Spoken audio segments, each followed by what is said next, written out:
إن الحمد لله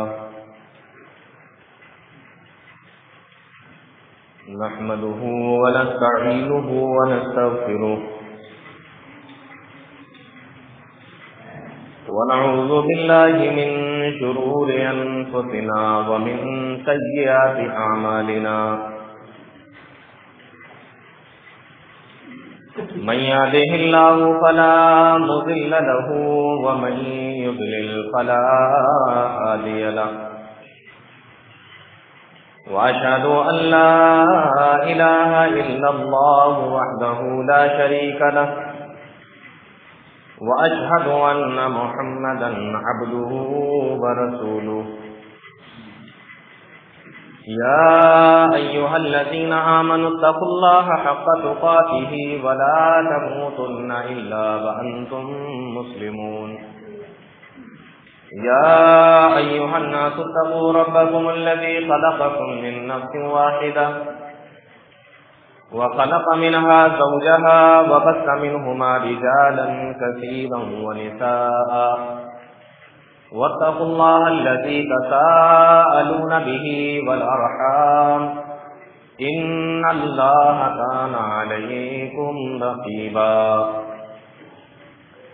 يا أيها الذين آمنوا اتقوا الله وقولوا قولا سديدا يصلح لكم أعمالكم ويغفر لكم ذنوبكم ومن يطع الله ورسوله فقد فاز فوزا عظيما أما بعد فإن خير الحديث كتاب الله وخير الهدي هدي محمد صلى الله عليه وسلم وشر الأمور محدثاتها وكل محدثة بدعة وكل بدعة ضلالة وكل ضلالة في النار.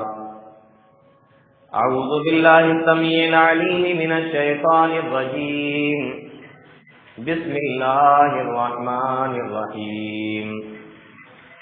ما أصاب من مصيبة إلا بإذن الله. تمام قسم کی تعریفیں اللہ رب العالمین کے لیے لائق اور زیبا ہیں، جو ہم سب کا خالق ہے، مالک ہے، رازق ہے، حاکم ہے، اور ہم تمام لوگوں کی عبادتوں کا اکیلا مستحق و سزاوار ہے۔ بعدہ ان کو بے شمار درود و سلام نازل ہوں تمام انبیاء پر، بالخصوص جناب محمد رسول اللہ صلی اللہ علیہ وسلم پر اور آپ کے آل و اصحاب پر۔ اللہ رب العالمین اپنا رحم و کرم فرمائے ہم سب پر، آمین۔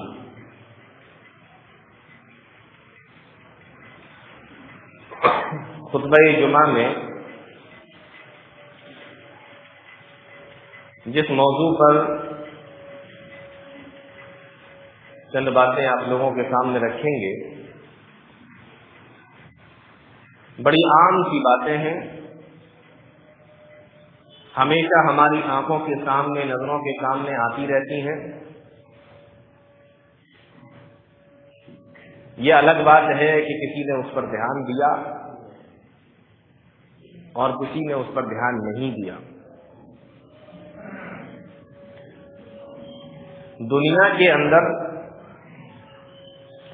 لوگوں پر جو مشکلیں آتی ہیں، پریشانیاں اور مصیبتیں آتی ہیں،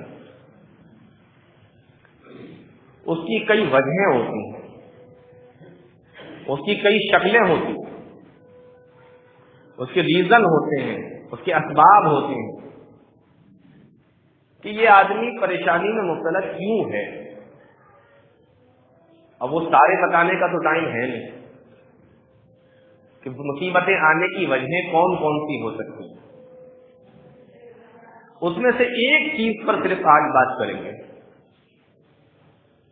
اور بات بھی بڑی عجیب سی ہے۔ ہم دیکھتے ہیں کہ ایک انسان نیک ہے، اچھا ہے، پرہیزگار ہے، یا کوئی گھرانہ نیک ہے، اچھا ہے، پرہیزگار ہے، لوگ دیندار ہیں اس گھر کے بنسبت دوسروں کے، اور پھر ہم یہ بھی دیکھتے ہیں کہ اس گھرانے کے لوگ غریب ہیں، پریشان ہیں، مجبور ہیں،